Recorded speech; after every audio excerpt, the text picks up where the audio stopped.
America और Iran के बीच में जो युद्ध विराम, जो सीज फायर हुआ है, क्या उसमें भारत कोई किरदार नहीं निभा सकता था? किरदार कौन निभा रहा है? पाकिस्तान। बातचीत कहां हो रही है? इस्लामाबाद में। वो पाकिस्तान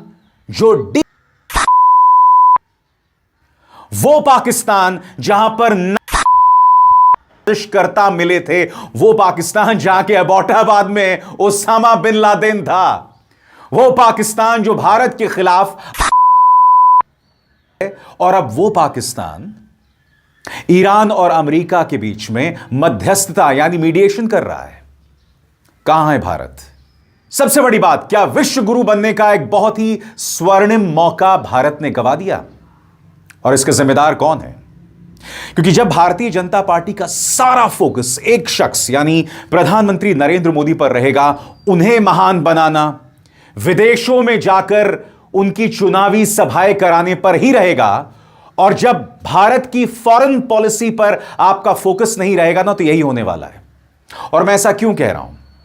क्योंकि आप मुझे बताइए, दुनिया का एक भी देश बताइए जिसके अमेरिका के साथ, इस्राइल के साथ और ईरान, क्योंकि ये तीन पार्टीज थी, इसके अलावा खाड़ी देश, कौन सा देश है बताइए पूरी दुनिया में जिसके संबंध सबके साथ अच्छे हैं?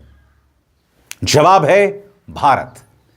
कायदे से भारत को सेंट्रल रोल में होना चाहिए था, मगर जब आपकी फॉरेन पॉलिसी में दूरगामी सोच ना हो, फार साइटेडनेस ना हो, एक बड़ी व्यापक लिबरल सोच ना हो, तो यही होता है।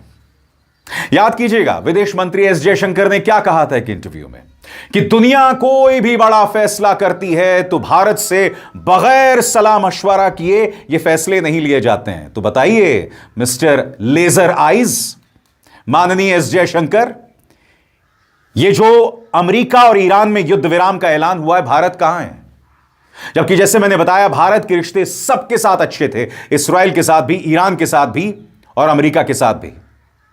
कहां है भारत? मैं आपको याद दिलाना चाहूंगा, एस जयशंकर ने देश के सामने किस तरह की गलत बयानी की थी। सुना जाए। No major issue in the world today is actually decided without some consultation or discussion with India. So I would say we have changed. The world's view of us has changed. We should be aware of both of that. To me, it is that. आप में से कई लोग कह सकते हैं कि अगर भारत की कोई केंद्रीय भूमिका नहीं है तो क्या फर्क पड़ता है? मुद्दा नहीं है।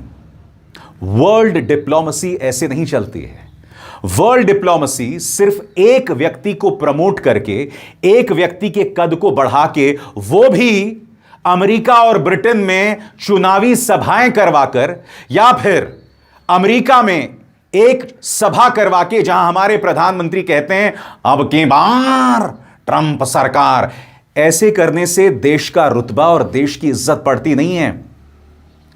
हमें पर्दे के पीछे अपनी ताकत को मजबूत करना होता है, अपना वर्चस्व, अपना वजूद, उसे महान बनाना होता है। मगर हम क्या कर रहे थे? प्रधानमंत्री नरेंद्र मोदी इस्राइल जाते हैं और वहां पर कहते हैं कि इस्राइल फादरलैंड है और भारत मदरलैंड, और वो भी सुप्रीम लीडर खामेनी की मौत से चंद दिनों पहले। याद है प्रधानमंत्री ने क्या कहा था? सुना जाए। There was movement from India to Israel too, when many Indian Jews migrated to Israel in the mid 20th century. Today, a vibrant Indian origin Jewish community lives here.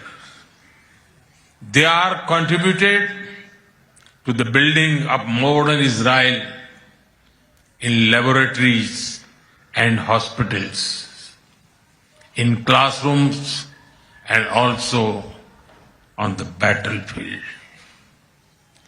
They hold firmly that Israel is their fatherland and India their motherland.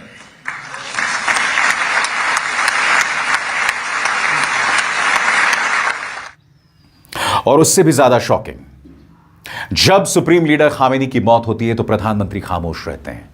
जब Iran के अंदर करीब 150 बच्चे America और Israel बमबारी में मार देते हैं, प्रधानमंत्री खामोश रहते हैं।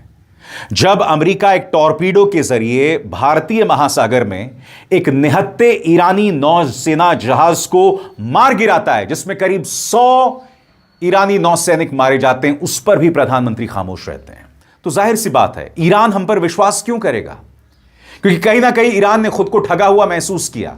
ईरान ये उम्मीद कर रहा था कि भारत इससे बेहतर किरदार निभाएगा, मगर जब प्रधानमंत्री इस्राइल जाकर ये कहेंगे कि इस्राइल फादरलैंड है और भारत मदरलैंड है, तो जाहिर सी बात है कहां पर बात बनेगी।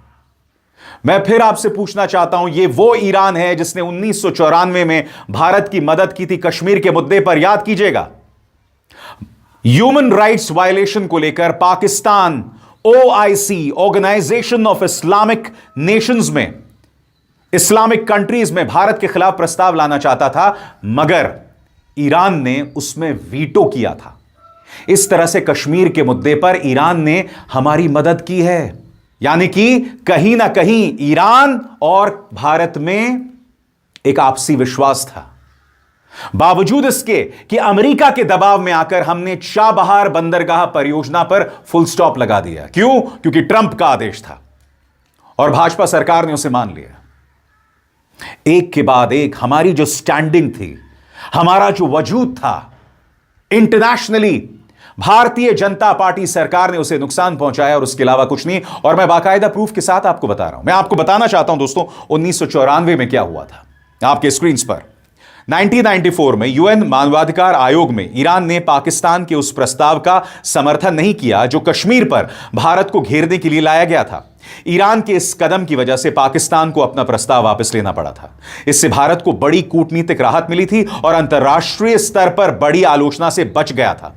भारत के लिए अहम क्यों था? अगर वो प्रस्ताव पारित हो जाता तो भारत पर पाबंदियां या अंतर्राष्ट्रीय जांच की मांग उठ सकती थी। ईरान के रुख की वजह से कश्मीर मुद्दा ज्यादा अंतर्राष्ट्रीय नहीं बन पाया और भारत इसे पाकिस्तान के साथ द्विपक्षीय मुद्दा बनाए रखने में सफल रहा। मैं मना नहीं कर रहा हूं दोस्तों, उसके बाद ईरान के रुख में बदलाव आया है, मगर मैं आपको बतलाना चाहता हूं कि 1994 में ईरान ने हमारी मदद की थी। लिहाजा जब अमेरिका ईरान को लेकर हम पर दबाव बना रहा था तो हमें अपनी रीढ़ को मजबूत रखना चाहिए था। क्योंकि अगर ट्रंप के कहने पर हमने चाबहार बंदरगाह परियोजना पर फुल स्टॉप ना लगाया होता, अगर सुप्रीम लीडर खामेनी की मौत पर प्रधानमंत्री नरेंद्र मोदी एक सख्त संदेश जारी करते, तो यकीनन ईरान हम पर भरोसा करता। और मैं आपसे पूछना चाहता हूं भाई, पाकिस्तान हमारे मुकाबले में क्या है? भारत एक फलता फूलता डेमोक्रेसी है, एक फलता फूलता लोकतंत्र है। भारत का लोकतंत्र, हमारी डेमोक्रेसी पाकिस्तान के मुकाबले कहीं ज्यादा मजबूत है। पाकिस्तान के अंदर आतंकवादियों को शय मिलती है, भारत में ऐसा कुछ नहीं होता है। कहने का अर्थ साफ है, भारत के पास एक स्वर्णिम मौका था विश्व गुरु बनने का, मगर हमने उसे गवा दिया। क्यों? क्योंकि हमारे प्रधानमंत्री नरेंद्र मोदी चुनावी रैलियां कर रहे थे। और सबसे बड़ी बात, उन चुनावी रैलियों में वाहियात और प्रोपेगेंडा फिल्म्स की तारीफ कर रहे थे कि कांग्रेस को केरला स्टोरी से प्रॉब्लम है, धुरंधर से प्रॉब्लम है। अरे भाई, केरला स्टोरी तो झूठी फिल्म थी, झूठ बताया था, अदालत में जाके स्पष्टीकरण देना पड़ा था। जहां तक धुरंधर की बात है, धुरंधर 2 में खुद फिल्म मेकर्स ने कहा था यह फिक्शन था, मगर प्रधानमंत्री उसे डिफेंड कर रहे थे। अब आप क्या करेंगे? धुरंधर पार्ट 3 बनाएंगे, जिसके अंदर आप यह बताएंगे कि हमने शहबाज शरीफ को समझाया और उस शहबाज शरीफ ने अमेरिका और ईरान के बीच में मध्यस्थता या मीडिएशन करवाई। धुरंधर पार्ट 3 भी बनाइएगा। हां, उसे अब धुरंधर पार्ट 3 मत कहिएगा, छुछंदर पार्ट 3 कहिएगा। सुनिए, प्रधानमंत्री नरेंद्र मोदी सभाओं में घूम रहे थे, चुनावी सभाओं में घूम रहे थे और फिल्मों की तारीफ कर रहे थे। सुना जाए। केरलम फाइल्स आई फिल्म तो भी बोलने लगे सब झूठ है, कश्मीर फाइल आई तो बोलने लगे सब झूठ है, धुरंधर फिल्म आई तो बोलने लगे झूठ है। कुछ भी करो, बता देना, झूठ फैला देना। इन दिनों एफसीआरए को लेकर के भी ऐसा ही झूठ फैलाया जा रहा है। यूसीसी के लिए ऐसा ही झूठ फैलाया जा रहा है।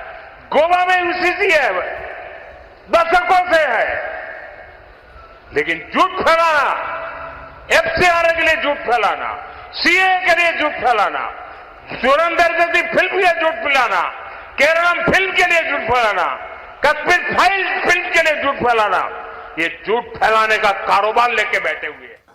अब जाहिर सी बात है दोस्तों, जब एक सरकार का पूरा फोकस चुनावों में हो, एक सरकार का पूरा फोकस अपने विपक्ष पर निशाना साधना हो, एक सरकार का पूरा फोकस एक व्यक्ति के स्तर को उसकी ब्रांड बिल्डिंग को लेकर हो, तो यही होगा।